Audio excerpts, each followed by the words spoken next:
मुंबईमध्ये ज्या बेस्टच्या कर्मचाऱ्यांचा संप सुरू आहे आणि आपण बघू शकता की मी आता वडाळा परिसरातल्या डेपोच्या जवळ आहे। हे जे कर्मचारी आहेत हे सगळे कॉन्ट्रॅक्ट कर्मचारी आहेत आणि त्यांनी कालपासून हा संप पुकारलेला आहे। यांच्या प्रमुख नेमक्या मागण्या काय आहेत हे आपण जाणून घेणार आहोत। नेमक्या काय मागण्या आहेत, तुम्ही कधीपासून संपावर आहे? माझं नाव किशोर वाघमारे। मागण्याचं असं आहे की वेस्टलीचे जे कर्मचारी आहेत त्यांना प्रथम पगार कमी येतो, पगार वाढ। दुसरी गोष्ट जे परमनंट जे कामगार होते निवृत्त झालेले त्यांचं ग्रॅज्युएटीच्या विषयी आणि जी काही राहिली थकबाकी याच्या संदर्भात हा संप पुकारला गेलेला आहे।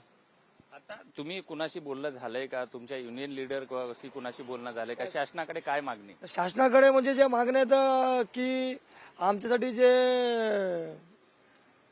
ज्या काही थकबाकी राहिल्यात किंवा पगार वाढे, समान काम समान वेतन हे आमच्यासाठी पहिलं व्हायला पाहिजे आणि विलिनीकरण हे पहिलं झालं पाहिजे।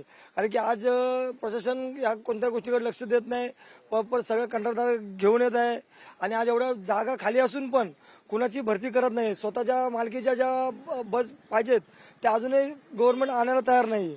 काय सांगणार, तुमचं काय म्हणत आहे? सर्वात महत्वाचं म्हणजे आमचं जे कॉन्ट्रॅक्ट पद्धत आहे ती विलिनीकरण झालं पाहिजे, पगारवाढ झालं पाहिजे, जे समान नाम समान वेतन हे झालं पाहिजे। त्याची समान वेतन समान काम असं झालं पाहिजे अशा त्यांच्या मागण्या आहेत। नेमकी प्रमुख मागणी घेऊन आज तुम्ही कामावरून आज संप पुकारलेला आहे, काय प्रशासन सांगतंय तुम्हाला? प्रमुख मागणी आमची हीच आहे की समान काम समान वेतन पाहिजे, आमचं विलगीकरण करून घ्या आणि आम्हाला जे आता ओट्या होते ते ओट्या आमच्या बंद झालेल्या आहेत। आम्ही काम करतो, आम्हाला सगळे मोबा भेटलेले पाहिजे असं आमचं म्हणणं आहे। किती दिवस हा संप चालू राहणार आहे? तुमचं प्रमुख म्हणजे पुढे कसं काय रूपरेषा असणार? जोपर्यंत आमचं मागण्या पूर्ण होत नाही तोपर्यंत हे चालू राहणार आहेत। एकूण किती बसेस या ठिकाणी आहेत ज्या बस की आता बंद आहेत, ज्याच्यामुळे प्रवाशांचे हाल होत आहेत? 150 बसेस आहेत त्या सध्या बंद आहेत। तसं दादर स्टेशन झालं, आपलं वडाळा स्टेशन झाले, आजूबाजू जेवढा परिसर आहे केम हॉस्पिटल, टाटा हॉस्पिटल झाले, सगळ्या बसेस बंद आहेत। आणि या ज्या बस बंद आहेत याचा काय परिणाम होऊ शकतो? या ज्या बस 2 दिवस झालं मीडिया जे सांगते की प्रवाशांचे हाल होत आहेत, याला जबाबदार आम्ही कर्मचारी नसून याला जबाबदार शासनाचं चुकीचं जे धोरण आहे, जे शासन राबवत आहे की प्रवाशांच्या जीवाशी खेळत आहे।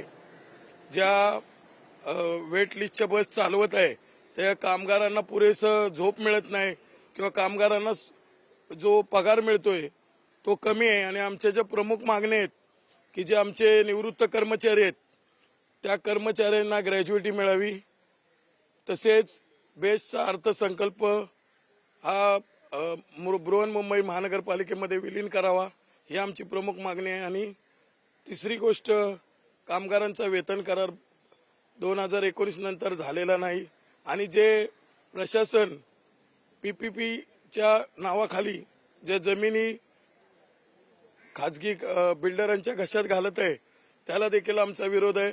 तसंच जे आमचे कर्मचारी आहेत जे तुटपुंज पगारात काम करतात त्यांना सुद्धा योग्य वेतन मिळावं व प्रवाशांच्या जीवाशी खेळ करू नये असं आमचं मागणं आहे की आम्ही ही कर्मचारी कुठल्याही मुंबईकर जनतेला वेठीस धरण्याचा आमचा विचार नाहीये, परंतु हे प्रशासनच लोकांना वेठीस धरत आहे। निश्चित आपण बघितलेलं आहे की कर्मचाऱ्यांच्या मूलभूत मागण्या आहेत आणि या मागण्यासाठी हे सर्व कर्मचारी ठेका कर्मचारी आहेत हे आज संपावर गेलेले आहेत। त्यांच्या ज्या प्रमुख मागण्या ह्या शासनाने तातडीनं लक्ष द्यावं आणि शासनाने या मागण्यांकडे देऊन त्यांच्या जे कमी पगार असेल, त्यांच्या ग्रॅज्युएटी असेल, त्यांच्या ज्या छोट्या मोठ्या गोष्टी आहेत याकडे तात्काळ लक्ष देऊन त्यांच्या मागण्या मान्य कराव्यात, अन्यथा आम्ही संप बंद करणार नाहीत असं त्यांनी आव्हान सुद्धा केलेलं आहे। व्हिडिओ जर्नलिस्ट अजय मोहितेसह विजय गायकवाड, TV9 मराठी, मुंबई।